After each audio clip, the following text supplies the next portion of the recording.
वैसे तो शरीफ खानदान को हर जगह जिल्लत का सामना करना पड़ता है। ये जहाँ जाते हैं लोग इनके खिलाफ नारेबाजी करना शुरू कर देते हैं। इस बार हुआ कुछ यूं कि लंदन में शरीफ खानदान के खिलाफ ओवरसीज पाकिस्तानियों ने एहतजाज किया, जिसमें एक खातून मरियम नवाज के खिलाफ नाजेबा नारे लगा रही है।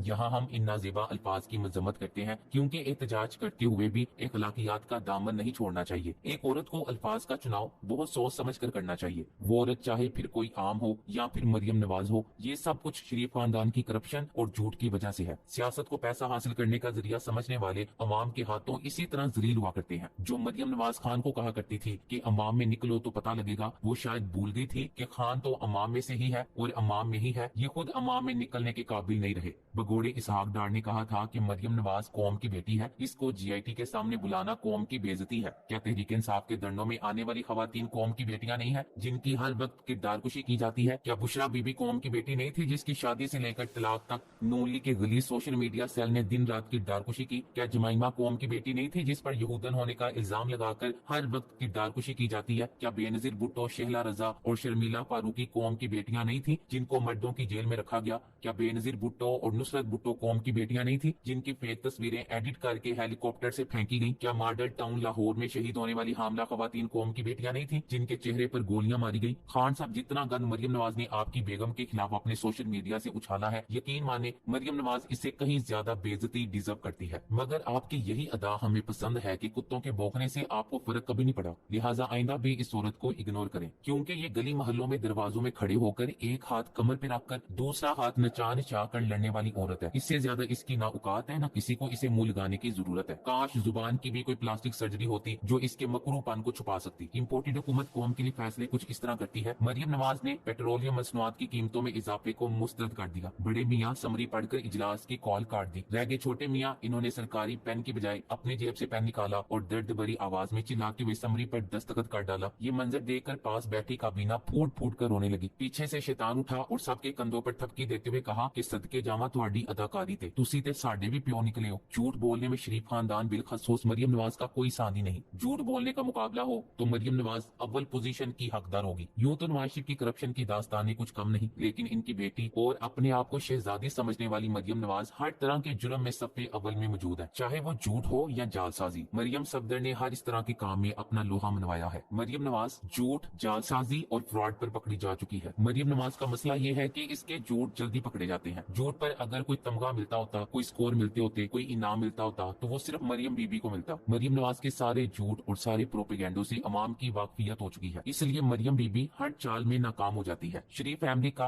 अपने नाजायज असासाजात और गैर कानूनी जायदादों के मुतालिक तजादात और झूठ पर मबनी बयानात का सिलसिला जारी रहता है। शरीफ जादों की जानिब से अपनी बहन को झूठा करार देना आपने तो देखा ही होगा। अभी देखिए नवाज शरीफ साहब ने भी अपनी साहबजादी को झूठा साबित कर दिया और मरियम नवाज के दावे को झुठला दिया। मरियम नवाज का कहना था कि मेरे पास कहीं कोई जायदाद नहीं, जबकि नवाज शरीफ साहब के मुताबिक मरियम नवाज 2.5 करोड़ की जायदाद की मालिक है। ये सब तफसील नवाज शरीफ साहब ने अपने 2011 के टैक्स गोशवारों में बताई है, जबकि मरियम नवाज ने भी 2011 में अपने इंटरव्यू में ये दावा किया था कि इनकी कहीं कोई जायदाद नहीं। ये 2.5 करोड़ की जायदाद मरियम नवाज की ऑफशोर कंपनियों के अलावा है, क्योंकि नवाज शरीफ ने अपने गोशवारों में कभी ऑफशोर कंपनी का जिक्र नहीं किया था। पता नहीं मरियम नवाज को हर काम में जल्दी क्यों होती है। शादी में जल्दी, लंबी कहानियां सबको पता है कि नवाज शरीफ के ख्वाब को चकनाचूर कर दिया था, क्योंकि मुबैना तौर पर वो इसकी शादी कतरी शहजादे से कराना चाहते थे, जो कैलबरी फोन 2007 में मार्केट में आया। मरियम ने वो 2006 में इस्तेमाल करने का दावा किया और सुप्रीम कोर्ट से वार्निंग वसूल की थी जालसाजी पर। लंदन से कागजात टेस्ट कराने की तारीख वो लिखी जिस दिन वहाँ हफ्ते की छुट्टी थी। राना शमीम को प्लांट किया, उस वक्त जस्टिस फारूक को साकिब निसार की फोन की कहानी बनाई, जिस वक्त जस्टिस फारूक साहब इस्लामाबाद में मौजूद ही नहीं थे और ना उस बेंच में शामिल थे जिसने समाअत करनी थी। अभी उमर फारूक का ज़हूर हुआ, उनको इतना मालूम हुआ था कि फराग गोगी ने अप्रैल 2019 में बैरून मुल्क सफर किया है, फौरन एक कहानी गाड़ ली और एक बार फिर भूल गए कि ये सोशल मीडिया का दौर है। अता ताड़र एक टीवी शो में बहुत दावा कर रहा था कि फराग गोगी 3 दिन दुबई रही हैं अमेरिका जाते हुए। वहीं पर मौजूद एक रिपोर्टर ताहिर ने इसके झूठ को बेनकाब किया कि फराग गोगी सिर्फ 2 घंटे का ट्रैवलिंग वक्त था तो आई बाई शाई करने लगा। ये झूठे और डीठ लोग हैं, हर बार इनका झूठ पकड़ा जाता है मगर फिर भी झूठ से बाज नहीं आते। लेकिन एक बात माननी पड़ेगी कि पटवारी आंखें बंद करके मरियम नवाज की हर बात पे यकीन कर लेते हैं। पटवारियों के प्रोग्राम्स मुलाजा फरमाएं। जी नाजरीन, मुस्लिम लीग की नायब सदर मरियम नवाज साहिबा ने अपने एक बयान بیان میں کہا ہے کہ فتنہ خان جھوٹ بولتا ہے کہ سورج مشرق سے نکلتا ہے، وہ اس بات کی گواہی دیتی ہیں کہ سورج مغرب سے نکلتا ہے۔ آئیے ہم مریم نواز کے اس بیان پر آئینی ماہرین اور سینئر تجزیہ کاروں کی رائے لیتے ہیں۔ جی منیر فاروق صاحب، آپ کیا کہتے ہیں مریم نواز کے اس بیان پر؟ منیر فاروق ارشاد فرماتا ہے، جنید دیکھیں، جہاں تک مریم نواز صاحبہ کے اس بیان کا تعلق ہے تو اس کے غلط ہونے میں دو رائے نہیں ہو سکتی، مگر اس کے سچ ہونے میں بھی دو رائے نہیں ہو سکتی کہ عمران خان جھوٹ بولتے ہیں۔ جنید بڑھ چڑھ کے کہتا ہے، جی آپ صحیح کہہ رہے ہیں۔ ہمارے ساتھ سینئر اینکر پرسن حامد میر صاحب آن لائن ہے۔ جی حامد میر صاحب، آپ کیا کہتے ہیں اس بارے میں؟ حامد میر کہتا ہے، جی بہت شکریہ، دراصل مریم نواز صاحبہ نے یہ جو بیان دیا ہے تو اس کے پیچھے جو اندر کی کہانی ہے وہ میں آپ کو بتاتا ہوں۔ میں کل شام کو تجارتی عمرہ میں اس وقت موجود تھا جب سورج غروب ہو رہا تھا۔ دراصل مکان کا ایک دروازہ ہے جس پر لکھا ہوا ہے مشرقی دروازہ۔ اس وقت اس دروازے سے سورج غروب ہونے کا منظر صاف نظر آ رہا تھا، تو جب مشرقی دروازے میں سورج غروب ہوا تو یقیناً مغرب سے نکلتا ہوگا۔ میں مریم نواز کے بیان کی تائید کرتا ہوں۔ بہت شکریہ میر صاحب۔ ہمارے ساتھ ٹیلی فون لائن پر معروف صحافی سلیم صافی صاحب ہیں۔ جی سلیم صافی صاحب، آپ کیا فرماتے ہیں مریم نواز کے بیان پر؟ سلیم صافی ارشاد فرماتا ہے، دیکھیں میں منیر فاروق صاحب کی اس بات کی تائید کرتا ہوں کہ عمران خان کے جھوٹا ہونے میں کوئی دو رائے نہیں۔ اس سے پہلے بھی سن 2018 کے الیکشن سے پہلے عمران خان نے کہا تھا کہ زمین اپنے مدار میں گھومتی ہے، جسے بعد میں ہمارے محترم علماء کرام نے مسترد کر دیا اور کہا کہ زمین ساکن ہے۔ میزبان جنید نے کہا، شکریہ صافی صاحب۔ جی ہمارے ساتھ اس وقت senior anchor person Shahzeb Khanzada صاحب بھی ہیں۔ جی شاہزیب صاحب، آپ اس سلسلے میں کیا فرماتے ہیں؟ شاہزیب خان زادہ بھی پیچھے نہیں رہا اور ارشاد فرمایا، جنید اصل میں ہمیں اس سارے معاملے کو شروع سے دیکھنا ہوگا۔ آج سے 10 بلین سال پہلے جب سورج کی تخلیق ہو رہی تھی، الحمدللہ شریف فیملی اس وقت بھی لاہور شہر کے امیروں میں شمار ہوتی تھی۔ ان کی فیکٹریاں تھیں، جائیدادیں تھیں، شوگر ملیں تھیں، جبکہ عمران خان اس وقت صرف کرکٹ کھیلا کرتے تھے۔ اگر نواز شریف سے سوال ہوتا ہے کہ ایمن فیلڈ میں فلیٹس کہاں سے آئے تو عمران خان بھی جواب دیں کہ بنی گالا کا محل کہاں سے آیا۔ پھر فارن فنڈنگ کیس میں بھی عمران خان کا جھوٹ پکڑا گیا، تو عمران خان کا جھوٹ بولنا تو مستند ہے۔ ہاں البتہ مریم نواز صاحبہ کی یہ بات کہ سورج کہاں سے نکلتا ہے، مجھے اس بارے میں صحیح علم نہیں کہ سورج کہاں سے نکلتا ہے، چونکہ میں دوپہر میں اٹھتا ہوں۔ اس معاملے میں منیر فاروق صافی صاحب اور میر صاحب کی بات کے ساتھ جاؤں گا۔ جنید نے کہا، شکریہ شاہزیب خان زادہ صاحب۔ ناظرین، جیسا کہ آپ نے دیکھا کہ ہمارے قانونی ماہرین اور تجزیہ کار مریم نواز صاحبہ کی اس بات سے متفق ہیں کہ سورج مغرب سے نکلتا ہے۔ یہ پٹواری مریم اورنگزیب کی چھترول پہ اچھل کود کر رہے تھے۔ نو لیگ والوں، مریم اورنگزیب کی چھترول پہ زیادہ اچھل کود نہ کرو، کیونکہ تم اسی نواز چور کے غلام ہو جس نے بی بی شہید کی نازیبا تصویریں ہیلی کاپٹر سے پھینکی تھی، پیلی ٹیکسی کا لقب بھی دیا تھا اور نہ جانے کتنی بکواس کی تھی۔ لہٰذا عورت کی عزت کا اتنا ہی خیال ہے تو سب سے پہلے اپنے بگوڑے نواز چور کو عورت کی عزت کرنا سکھاؤ۔ مریم اورنگزیب کی بے عزتی پہ جن جن کی غیرت جاگی تھی، ان کی اطلاع کے لیے عرض ہے، انڈیا میں وزیروں کو تھپڑ بھی پڑ چکے ہیں، فرانس کے صدر کو انڈے بھی پڑ چکے ہیں، پاکستان کے وزیر اعظم نواز شریف کو جوتا بھی پڑ چکا ہے، اور باقی دنیا میں بھی ایسا عوامی احتجاج کئی دفعہ ہو چکا ہے۔ جب آپ کھائیں گے بیرون ملک پاکستانیوں کا اور ان سے ووٹ کا حق بھی چھین لیں گے تو یہی ری ایکشن ہی آئے گا۔ ملک میں عوام سیلاب سے ڈوب چکی ہے اور یہ لندن میں عیاشیاں کرتے پھر رہے ہیں۔ مہربانی کریں یہ خامخواہ والی غیرت اپنے پاس رکھیں۔ یہ وہی مریم نواز کی کنیز ہے جو غرور و تکبر سے غریب طبقے کا مذاق اڑا کر کہتی تھی 2000، ایسے جیسے 2 لاکھ روپے نواز شریف اور مریم نواز قومی چوروں کی جائیدادوں کو بیچ کر 2 لاکھ روپے دے رہی ہو۔ ویسے میں ذاتی طور پر اس طرح عورتوں کی بے عزتی کرنے کے حق میں نہیں، مگر ظلم سہنا ظالم کی حوصلہ افزائی ہے۔ ویسے کبھی کبھی مریم بی بی سچ بھی بول ہی دیتی ہے۔ ہوا یہ کہ مریم نواز نے نولی کے دور کی ورلڈ بینک کی ایک رپورٹ ٹویٹ کر دی اور لکھا کہ یہ ہے نالائکوں اور نااہلوں کی اصل کارکردگی، یعنی مریم بی بی نے اپنے ابا کی حکومت کو نااہل اور نالائق قرار دے دیا۔ بس آپ نے گھبرانا نہیں ہے، کیونکہ شریف خاندان کا نام و نشان پاکستان سے ختم ہونے والا ہے۔ Thanks for watching.